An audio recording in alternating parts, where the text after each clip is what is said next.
So honestly, to my surprise, episode 4 of the Suicide Squad Isekai is here, and I say surprise because I was under the impression that we would have to wait a few weeks, because usually when you get like an extra... Because if the first episode is just extra long, sure, you get episode 2 the next week. But I was under the impression we got the first 3 episodes, so therefore we would have to wait a couple weeks before episode 4 would drop. Nope, episode 4 arrived, and I think it does a really good job at touching upon more of the political ramifications of this world, understanding a bit more why the two sides are fighting, because, you know, the first 3 episodes is kind of getting you up to speed with the insanity of the Suicide Squad and why they're fighting for their freedom. And by the end of episode 4, there's definitely a big cliffhanger and bombshell of what the hell is with this queen? Does she even want this war to be won? Is this going to be a situation where we're just trying to keep a war active because both sides profit by keeping people enraged? There's a lot of uncertainty, but I think it was the most, like, plot-driven episode out of the 4, and it does set the show up for massive success, at least for me, though given the internet last week, we do got a lot to talk about there. Now, of course, I have full live reactions to all these episodes of Suicide Squad over on Patreon. If you want to see my full and good thought to any of these episodes, it's over there exclusively. Now, to my surprise, because I didn't look up any feelings on Suicide Squad before I uploaded my thoughts last week, I loved it, as I said. And while I don't think an overwhelming majority hated it, but the people who disliked it were definitely very vocal, which, hey, power to you. You have the ability to do so. The thing that was very infuriating, though, is having not one, not a couple, dozens of people tell me, insert channel name hated this show. Why do you like it? And I'm like, listen, I appreciate people who watch my videos. I'm sure people appreciate when you watch their videos. But at the end of the day, make up your own minds. If you legitimately disliked or hated this show, like some of the comments were implying last week, you have that right.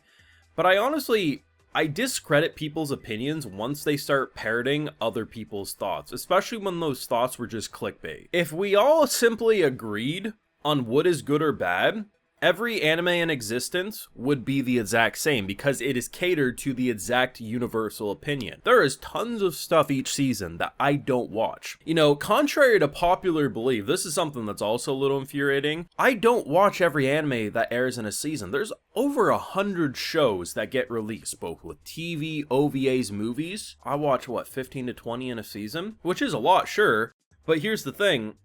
This whole channel is a diary of stuff I enjoy. I will not spend my time outside of a select few minutes like in a video like this to explain why something annoys me. Because if something's actually bad, I drop it and move on. People should be able to make up their own minds if they like something. For me, this is why I like it and I express it in that way.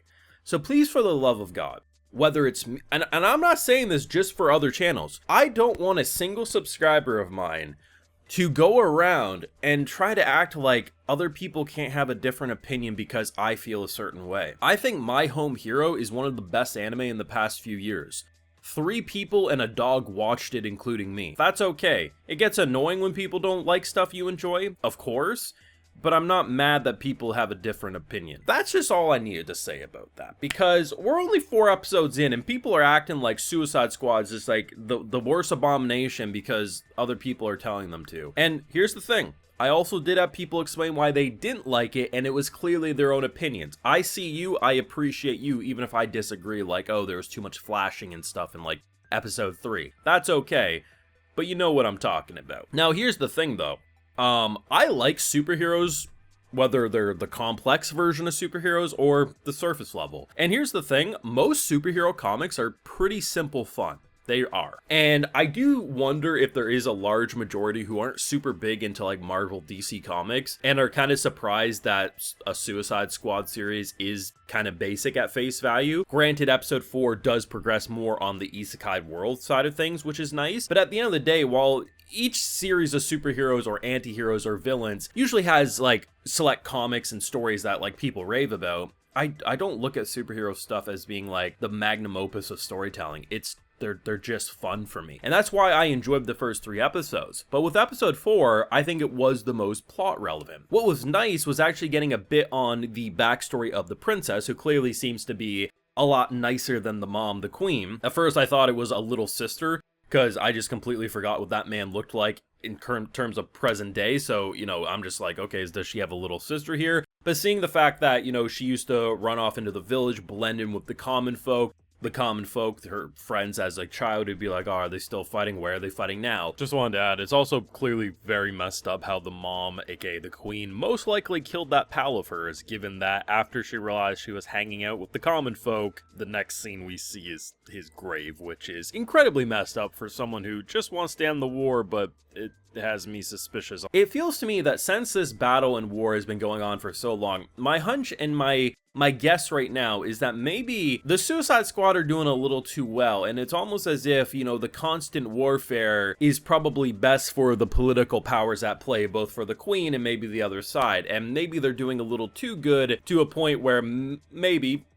she wanted someone eliminated that battle, maybe she wanted them eliminated that battle, maybe she wants it to just continue on, but if they do such a good job, maybe she won't be able to. I don't know, but that's kind of the vibe I'm getting right now, but I wasn't expecting that ending in the slightest. I mean, initially when she was like, hey, I sent you guys to reclaim a fort and you destroyed it, I thought to myself, listen, she has an attitude problem, but very much I think anyone would be frustrated in that moment. So I'm thinking, okay, she seemingly is like, you know, she'll use them, get what she wants, and then by the end everyone's like, oh my god, they won, because what they end up doing is they have Clayface do these like the walls or whatever, and Deadshot, rather than trying to take out Ratcatcher or anyone like that, all he does is he shoots the staff. Brilliant. Didn't see that coming at all. I'm sure some people will be like, man, he really should have kept that staff more like secret or hidden or something, and sure, probably, but a lot of villains in superhero stories are kind of stupid. I mean, I really feel like the most talented ones are usually just the most crazy and deranged, and just they have no fear in their body, and even if you take out their signature weapon, they're still gonna come at you like they have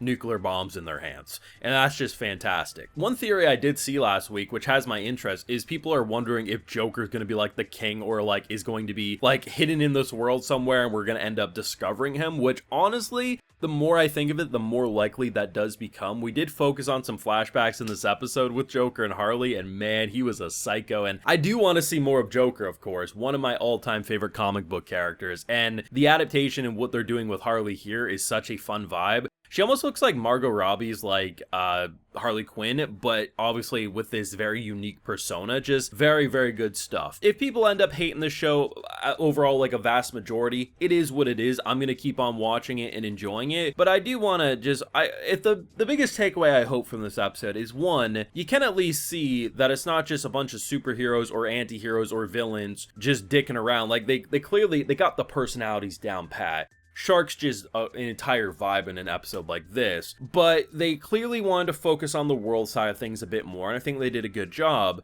But for the love of God, whether I like something or hate something, or another channel or person does online, you are your own person and you are allowed to have your own opinions. But when you start saying insert channel name or insert popular figure didn't like it, and you're using that as a reason why I or others can enjoy or dislike something, you might be clinically insane. Have your own opinions and don't be a sheep. That's all I'm saying. Now, of course, those are my feelings. Let me know what you thought, and where do you hope to see episode 5 go now that we know we are on a weekly basis? Let me know down below. Be sure to leave a like if you enjoyed, subscribe if you're new around here, of course, ring that bell, and like I mentioned, we got those full live reactions over on Patreon, and hey, while you're over there, I'll also give you a video shout out. Alright, so today we got Harry475, Abraham Valquez, Matthew Ayler, Duncan Goodwin, Artie Liu, and Marcus Adler. So I appreciate the support, everyone. Please take care, and y'all have a good one.